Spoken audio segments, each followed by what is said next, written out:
Hi guys. So today, kanina pa kami nag-vlog. So ngayon, nandito kami sa isa sa mga heritage site ng Cebu. Ayan. I think, ano pa to, sobrang tanda na to. Like 100 years. Because you can see the structure from, ano pa yan, gawa pa yan sa mga corals. Before kasi, ang pinapagawa lang nila ng building, especially mga simbahan is corals, nakukuha dun sa dagat. Then, mga nilalagyan lang yan ng itlog. Yun ang alam ko. Tapos, ayan, yung simbahan. Then, tapat siya ng Oslob Municipal. Simbahan ba? Ayan. So, ayan.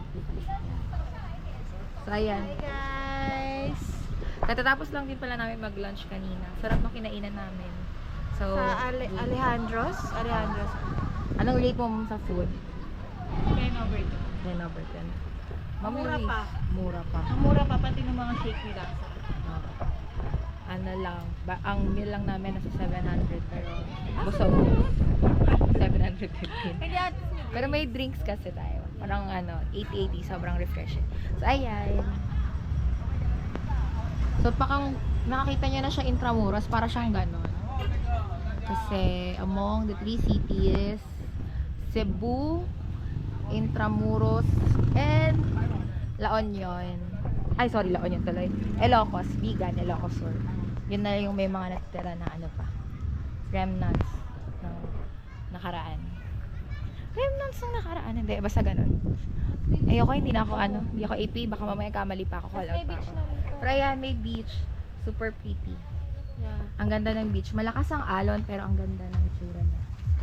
Ayan. Feeling ko may event sila. It's color green. Yes. I love Oslob. Yan, Oslob. Yan. Sa pagkakalala ko sa AP class namin, sila yung mga nasakop ng Japan.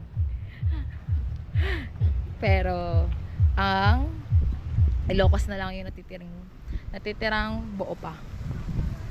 I mean, yung mga gantong, makinig na lang kayo sa klase nyo. Baka magkamali pa ako, makall out pa ako. Sabi ng bobo naman ito.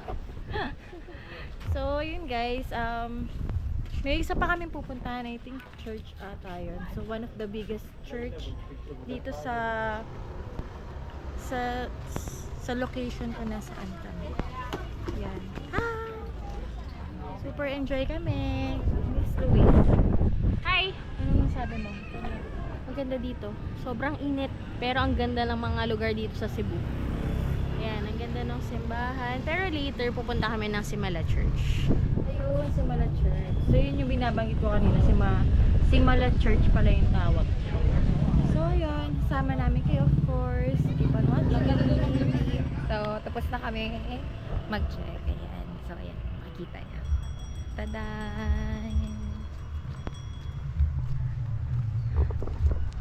Ayan. Tapos na kami. Then, papunta na kami sa simbahan. Ngayon. Tada! May sound effect.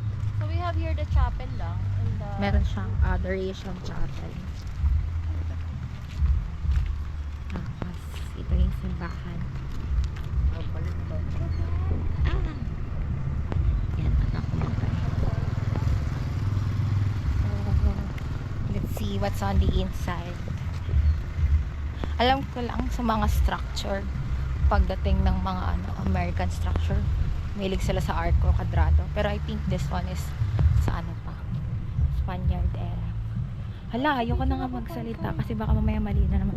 Pero, search nyo na lang. Guys. Picture lang guys, take to.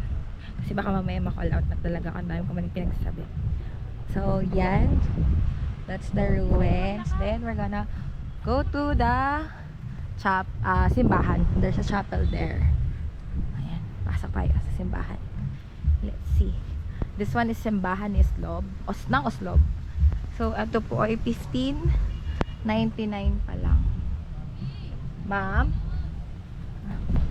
Sa loob. Ay, sorry. Pasok na tayo. Ito, simbahan. This one, simbahan.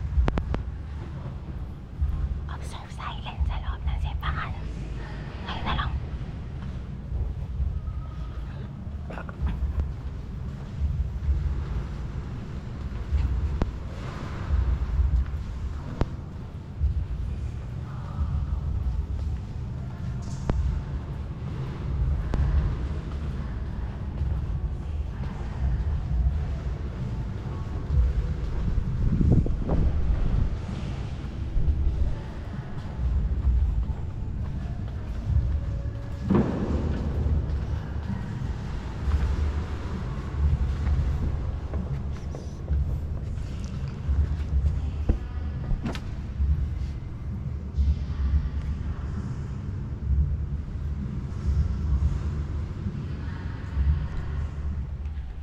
Hello. Ayan.